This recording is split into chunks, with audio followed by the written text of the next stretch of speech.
All right, guys, it's Shalon with the Paradox Gaming Network, and it's been a minute. It's been a little bit since I put out some Ashes stuff. It's been about 6 weeks, so I know that I got a lot of you hyped for the game.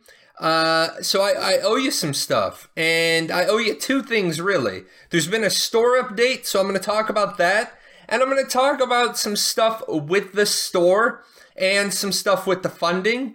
And then I'm going to go into what I think are the top 5 PAX panel highlights. So let's just get right to it. New store stuff. I'm going to talk about this pay-to-win argument. As you know, I run the Paradox Gaming Network, and we're constantly evolving. We've evolved an argument a little bit. I want to, I want to give recognition to some people. And then I'm going to highlight the store, and we're going to talk about that funding. We're going to give you those panel quotes.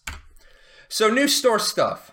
Before I can get to the swag, I used to make the argument that the cash shop is cosmetics only. And that is true. It is cosmetics only. You aren't buying a mount. This is not Arcade where like somebody has an infinite personal budget. They buy like 100,000 credits. They start the game at level 1. They buy the best battle companion out of the shop. They buy the best mount out of the shop. They buy the best everything out of the shop. You can certainly buy a mount skin. I own a couple of mount skins. But when I start at level 1, I come out of that portal, I don't have a mount. So the mount skin doesn't do me any good. I gotta go get the mount first.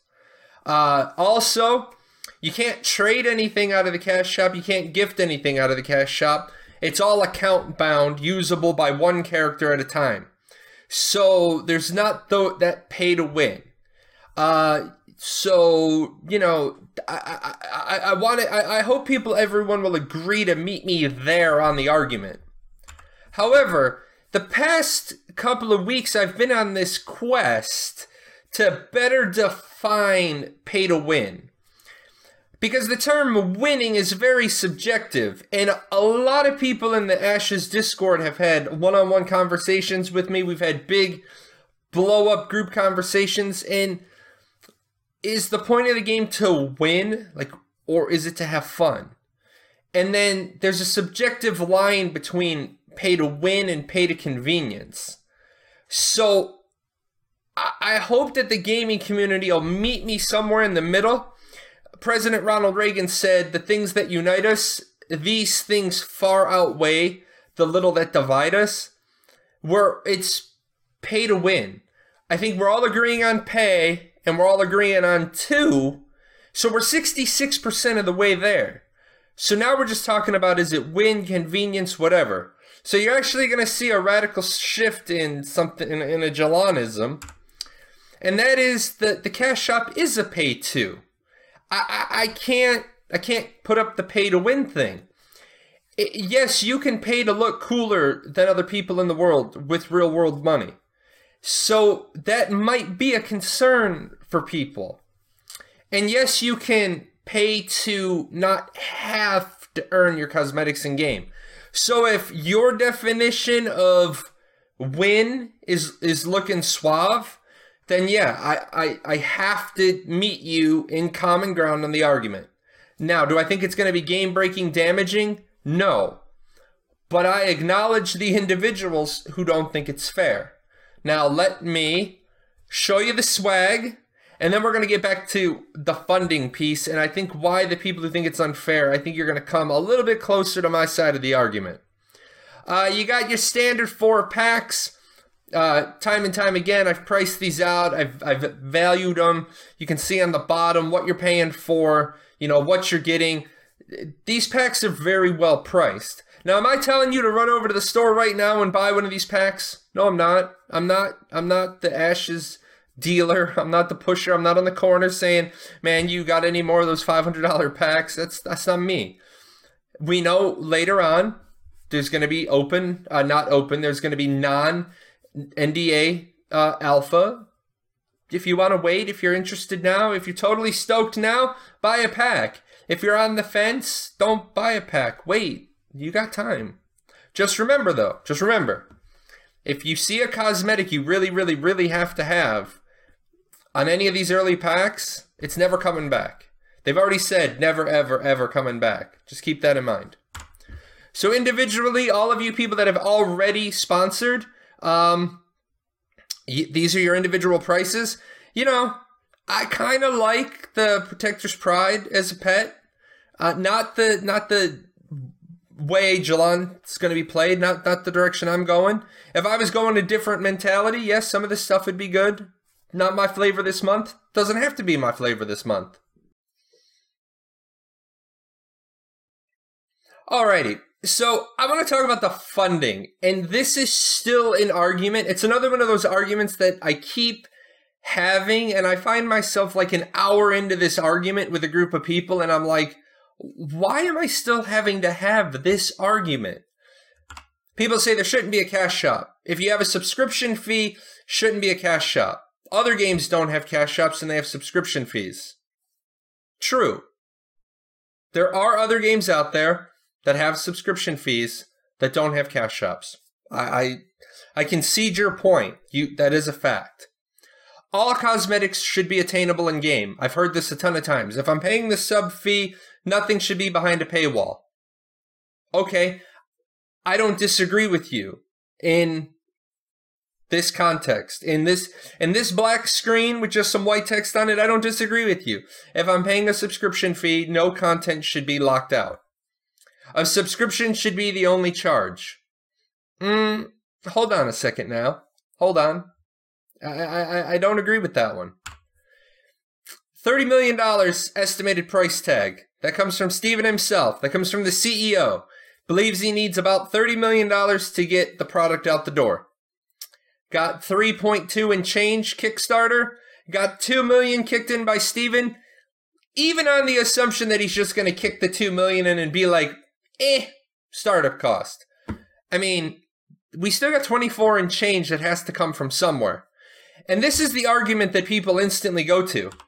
It'll come from the sub fees. Okay, slow down. That might be what keeps the game going, but you need a game to support with subscriptions. You're not getting sub fees today, but you're spending money today. You're spending payroll, rent, utilities, software, hardware, servers. You have expenses every day. The 30 million has to come from somewhere. A lot of people are like, it should all come from the subscription. Subscription should be enough. Okay. WoW charge to play WoW right now. You notice I looked it up. It's $60 if you want to get into WoW right now. Everything's all bundled up. It's $60 if you want to get into Final Fantasy. I do love that penny lower. It made me smile. But guess what, guys? Both of these have subscription costs too. Now, I know the WoW, you're going to say, but I can pay for my subscription in in-game gold. We've already had this discussion, guys. It doesn't matter if you can buy it with in-game gold or not. Somebody paid real-world money for it. Let's talk about buy-to-play games. Now you're getting Guild Wars 2, Elder Scrolls, Black Desert, and what goes along with these games is premium, cash shops, pay-to-wins. So you're getting it from somewhere. The money's got to come from somewhere. So you got 24 and change million, 24 million. Let's give it the respect it deserves. 24 million and change, plus the cost of running the business, plus future development, versus no box cost, no downloadable content price cost. The cash shop is cosmetic only, and they want to do a $15 a month monthly subscription. Guys, I get that some of you don't like the cosmetic cash shop.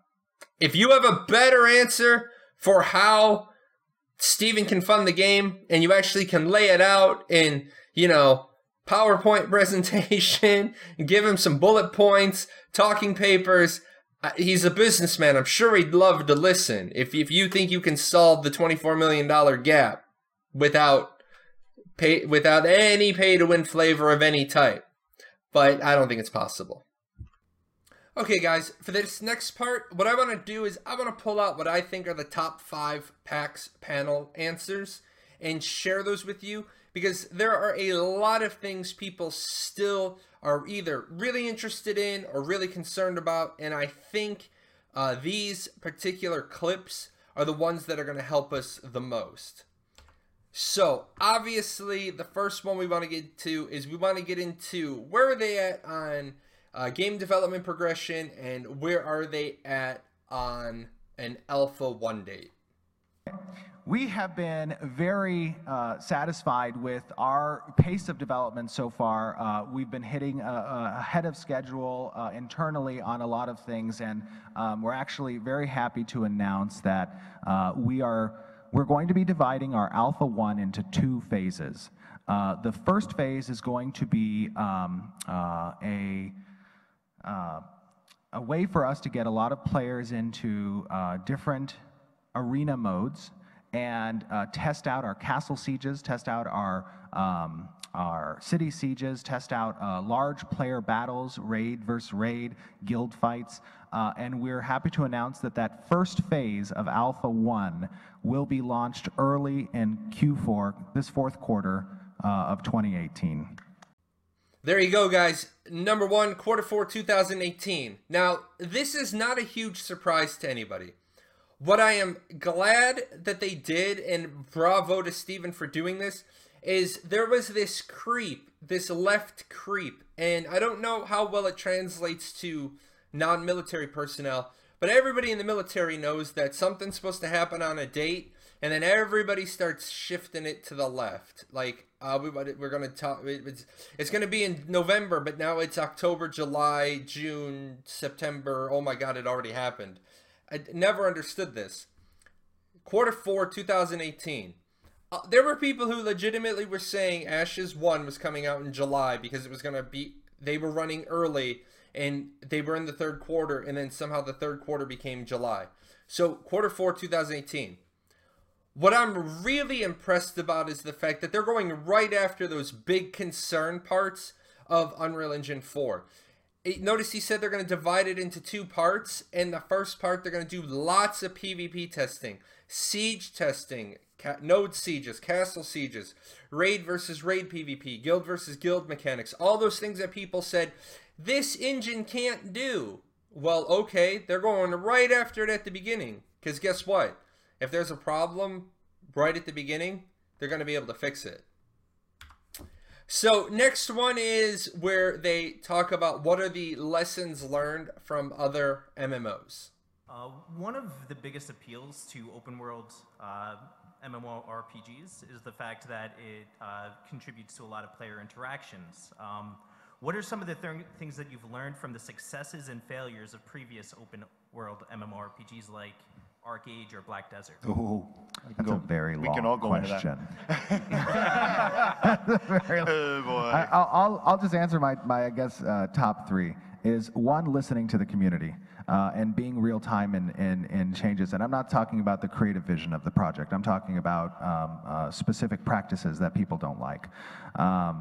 2, we want progression to matter, and we don't want to undermine that progression by offering a cash shop that's going to give these pay-to-win / gimmicks towards monetization. Nice.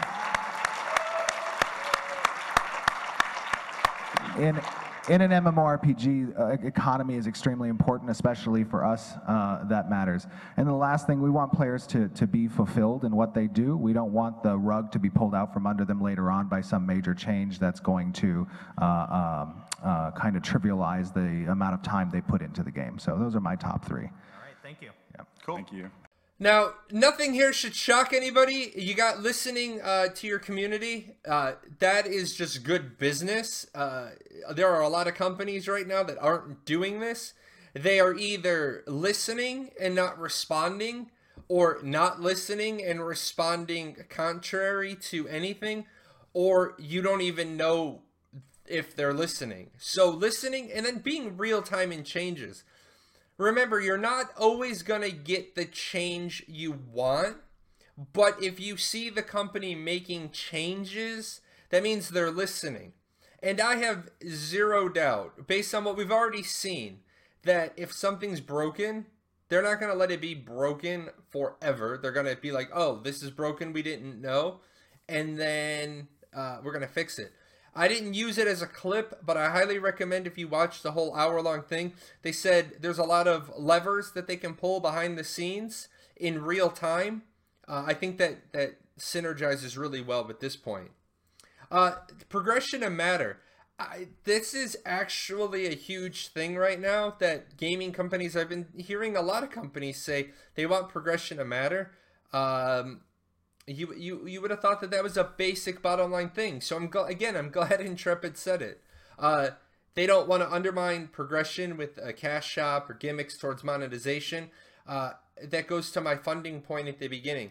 They are committed to their methodology. They're committed to it. They believe they're going to have so successful of a product that they're going to make the money they need. And they want the economy, the in-game economy, to be extremely important.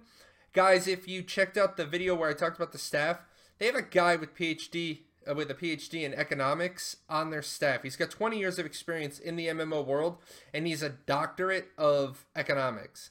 The only other game that I've ever heard of that publicly announced this was EVE Online.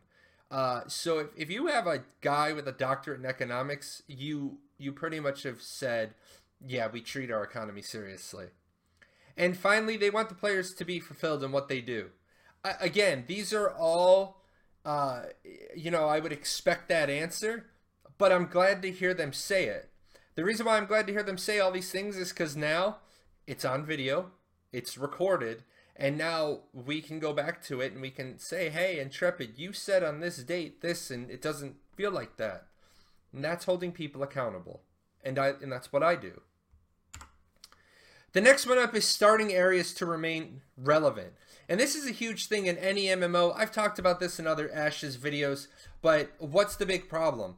That first initial wave of people plays the game, and then somebody finds the game like 2 months later, and literally they never see another player in an MMO until they get to like almost max level.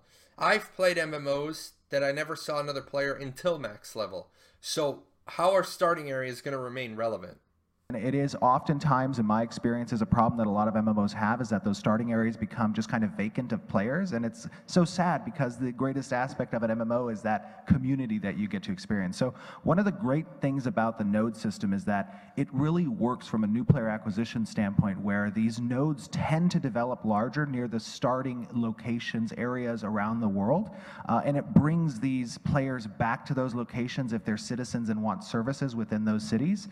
So as new players enter the world, they're going to actually be surrounded most likely by more population because people are coming back to those larger nodes. In addition, we have certain systems that will relate kind of in a way towards a mentorship program that upper level players are going to be able to benefit from partying and or helping certain lower level players and getting them situated in the game.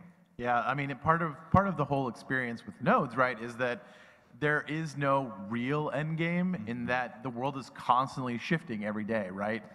Month 1 is going to be really different from month 2, and that's for the level 50s and the level 1s.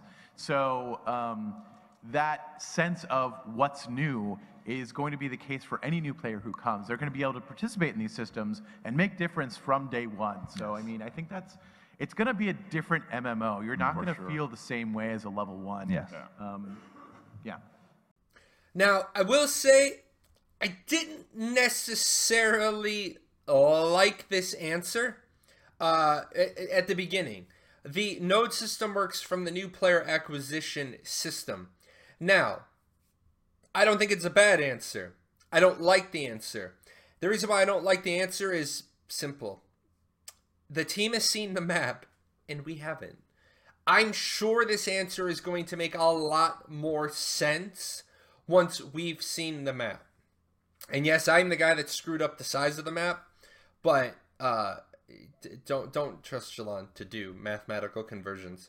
But we know the map is going to be big, 480 square kilometers. That's big.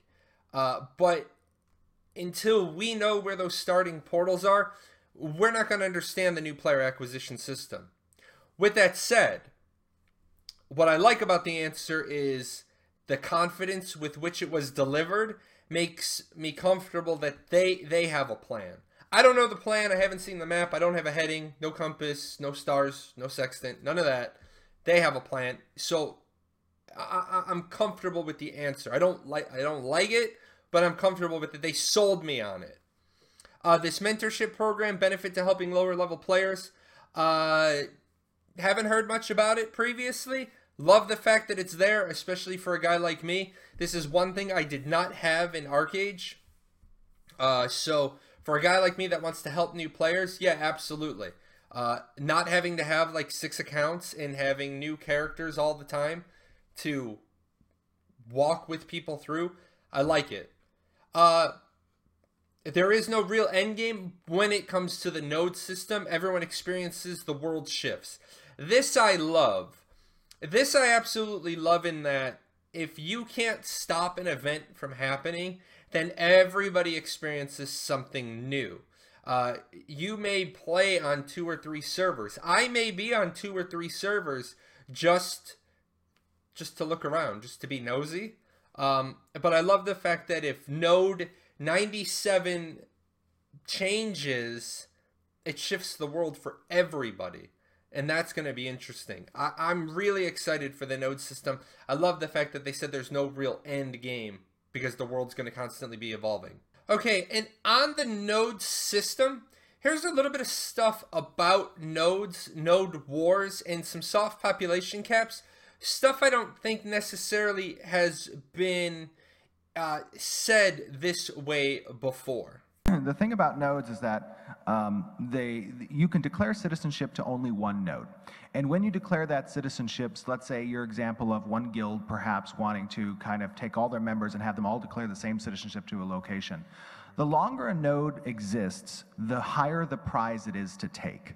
And some systems with regards to crafting progression and or rewards and bonuses, or the reliquary that we haven't really touched on a lot, those systems are going to be so enticing that from an incentive standpoint, it will compel other groups to either potentially break alliances or siege the city in order to take the goods that are potentially in it. So from an incentive standpoint, we have that at play. Additionally, we don't have a cap per se that we've announced yet on the citizenship aspect of being in a node, but we do have soft caps. It becomes costlier the higher number of citizens each time a new person wants to join to be part of a node. So there is sort of a soft cap on how many citizens one node can have, and it might be that not all in the guild can participate in that area. So there's kind of a natural divide, a pseudo-faction, so to speak, between who is a part of that node and who is not. Additionally, last thing, we have conditions that you can set between nodes with regards to either nodes being friendly with each other and acting trade alliances, or they can declare war on nodes, similar to how guild wars may function in different games where those citizens become hostile to each other based on the player government that's elected in the particular node. So those systems all kind of cater to allowing conflict that's meaningful and that also provides a non-imbalanced relationship between stronger guilds and not as strong guilds. Another soft cap we have is the number of non-instanced housing. Correct. Right. Yes. So players might want to declare to another node just so they can have a house. That's absolutely right. Alrighty, so we all knew about the citizenship to one node only, with the exception of castle guild owners or guilds that own castles. They get a second citizenship to the castle area that their guild owns, but that's an exception, not the rule. A lot of stuff being talked about. The longer the node exists, the more valuable it becomes. That's stuff that you can siege the node for. Good play, Steven. Good plant. Good foreshadowing. Like making us want to ask you questions. Interesting on the soft cap on the nodes, that the more citizens the node has, the more expensive it becomes. This then leads us to the question of, can instance apartments be turned off?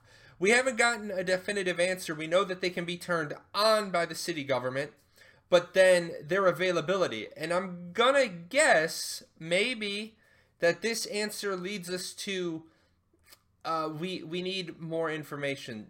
So like send nodes 3, send instance departmenting, send this, send us the whole game. But yeah, that's going to be interesting. I definitely want to know if the city government can toggle apartments on and off as they go, because it says it's going to be more expensive. You would imagine that, yes, we know apartments are going to get more expensive the more there are, but who's paying the bill? And how's that bill going to get paid? And what's that bill going to look like? So again, an answer that has led to more questions. I absolutely love it. And then conflict between the nodes. Conditions between the nodes. Friendly trade alliances. We kind of knew this one. The going to war versus a node.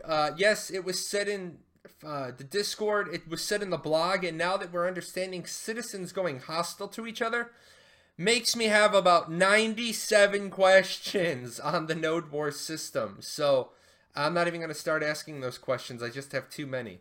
So conflict that is meaningful. I love this. I love the guild versus guild war aspects. I love the node versus node war aspects. A lot of good things that were done in Eve. Eve did a lot of these things incredibly well. And now I want to see how Intrepid plans on doing it. I want to see if they've made improvements on the gold standard. And then finally, the small agile team. I think this one was really important. I was going to put this in the other video I just did, but I wanted to close up this video with this little segment. Like recently I had a problem where we wanted to see the characters run around, you know, in the client in their own little whiteboard. Whiteboard is like this testing environment. And Jeff put this together in 6 hours. And I mean, I can't even tell you, I've been in this engine for like 16 years? Something like that, yeah. And I couldn't have built it. So these guys are doing stuff in there that is amazing in the engine. And Steven has kind of set up this environment where if you see a hole that needs to be filled, you just walk over, pick up a shovel, and fill it. Yeah. So you end up having designers doing some code, artists doing technical stuff. It's very non-traditional, and I think that's why you guys see turnarounds this fast from Kickstarter, because we're not in meetings trying to figure out how many people watch while someone digs. Everyone just pick up a shovel and start digging, and then people go, wait, look, somebody's filling a hole, and they'll just run over, and everybody will start filling in the hole and solving the problem. So it's a very different. Love your metaphors. Yeah, we all have our own roles, but we also wear a lot of hats. And like when problems come up, I mean, we just sort of spread, and you know, whoever's best and good at doing that job, I mean, we just take it over. And I think what's really amazing about the studio is just the flexibility that we have to work on this stuff, and also the way we're pushed. Well, we're not really pushed. I mean, we push ourselves. So when we come in, like the thing we do yesterday is not, we're going to do better today. We're going to go bigger, better, and yeah, just constantly pushing the envelope and trying to outdo ourselves from the day previous to that. And I think because of our flexibility, we're a smaller team for this type of project. I mean, there's no doubt about that. But I mean, we're super agile, and we love what we do. So.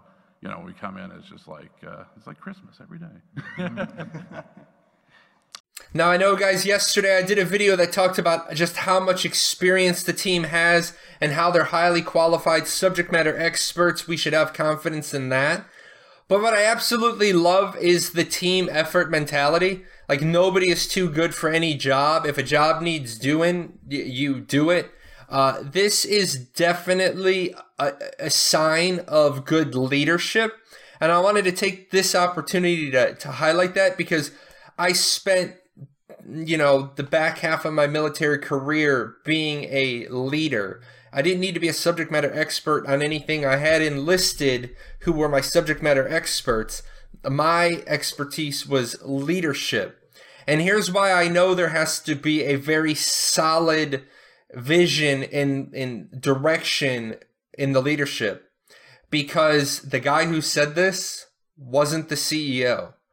This was a story told by a leader of the company, but not by the leader. So the fact that this is the sort of mentality and this is the sort of story, the anecdote that gets told on a panel, This is a powerful thing. I'm really, really, really, really impressed by this little snippet for a whole lot of reasons. Now, if people want to know more about my reasoning about why this just is like, okay, again, I'm sold. Any doubt I had just got reaffirmed. Send me a message. We can talk in any form about this particular clip. And that's it, guys. Those are my top 5 from the PAX panel. I wanted to share those with my audience. Hopefully some naysayers out there will be like, oh, okay, Not expecting everybody to jump on board the Ashes hype train. There are a lot of people on the locomotive. They jumped on it early. Guess what? I didn't jump on it at exactly the earliest part, but I'm on it. I'm riding the hype train.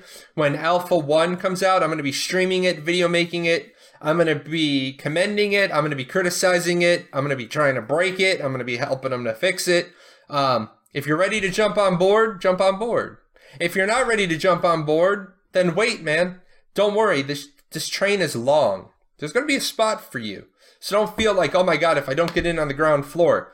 Kickstarter's already gone. Summer crowdfunding is already gone. Each month PAX go when those are gone.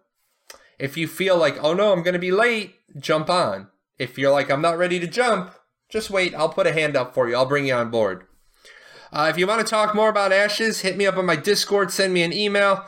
Check me out on my show on Fridays on Twitch, Paradoxical Impressions. And then a big special thanks to all of my sponsors helping do a lot of things. My sponsors, I'm probably not going to do anything with my sponsors in Ashes. I'm going to have a whole lot of Intrepid bucks to do stuff in Ashes. But I want to make sure to say thank you to these guys. These guys are letting me do a lot of things in a lot of games with a lot of giveaways. So that's it for this week, guys. I am sorry. I got a little bit behind. We went 6 weeks. I owed you a product. I've given you 2 now in back-to-back days. Hopefully, it's the stuff you wanted. If there's something you want with Ashes, leave a comment below and I'll get right on it. Take care, guys. Hey, where are you going? You're not done yet. See these videos? There's videos up here to watch. You gotta go over here. Hit the chibi.